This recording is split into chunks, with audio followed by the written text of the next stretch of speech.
దూరం ప్రయాణాలకు రోడ్డు తవ్వలు పోవాలంటే ఒక రోజు పట్టొచ్చు. గదే రైలు ఎక్కితే 10-12 గంటల్లో వెళ్ళిపోతాం కావచ్చు.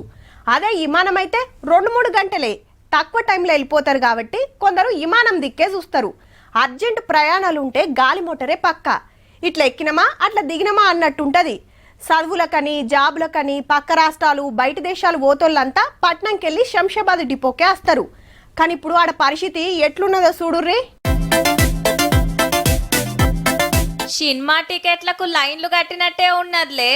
ఇండిగో విమానాలు క్యాన్సిల్ అయ్యేటోరకు అటు పోలేక ఇటు రాలేక గిట్ల తిప్పలు పడతాన్రు. శంషాబాద్ డిపోలా కుర్చీలెవ్వో సాల్తలేవో గాని 7 రోజులు అడగుల పడ్డారు. 4 o'clock రాత్రి, ఈరోజు 2 o'clock ఇచ్చారు. క్యాన్సిల్ చేసి రిఫండ్ చేస్తే నెక్స్ట్ ఫ్లైట్ అనేది చేసుకుంటాం కదా, అది కూడా చెప్పట్లేదు వాళ్ళు. రాత్రి 12 గంటలకు వచ్చాము. మాకు ఒక వాట్సాప్ మెసేజ్ గానీ మెయిల్ గానీ ఏది కూడా ఈ క్యాన్సిలేషన్ గురించి ఏ ఇన్ఫర్మేషన్ ఇవ్వలేదు. విమానాలు నడిపేతానికి సరిపోను పైలట్లు లేరట. మరి ఇవాళ ఇంకో 550 విమానాలు రద్దు చేస్తే ఇంకొన్ని ఆల్చంగా తిప్పుతాన్రు. ఏ టైంకి వస్తుందో అసలు వస్తుందో రాదో గిన్న తెలియకుంటుందట. దీక్షలు ఒడిపించుకొని శబరికి పోయే స్వాములు డిపోలనే గిట్ల భజనలు చేస్తున్నారు.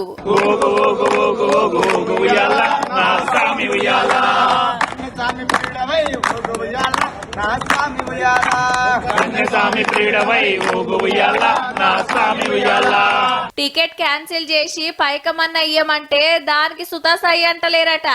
ఇగేముంది, దొరికింద్రా సందని ఏరే కంపెనీల విమానాల టికెట్లు రాకెట్ స్పీడ్ తో ఉరుకుతున్నాయి. గీ అన్న తమిళనాడు పోవాలన్నట.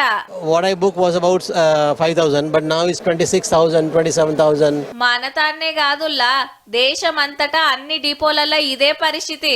ముచ్చట తెలిసి పెద్దపల్లి ఎంపీ సారు గిట్లన్నాడు. There are close to 200 flights that were cancelled just on a single day. Even if you take around 200 to 250 passengers in a flight, that's close to 50,000 families that are affected just in one single day. And this is the third day that it's happened.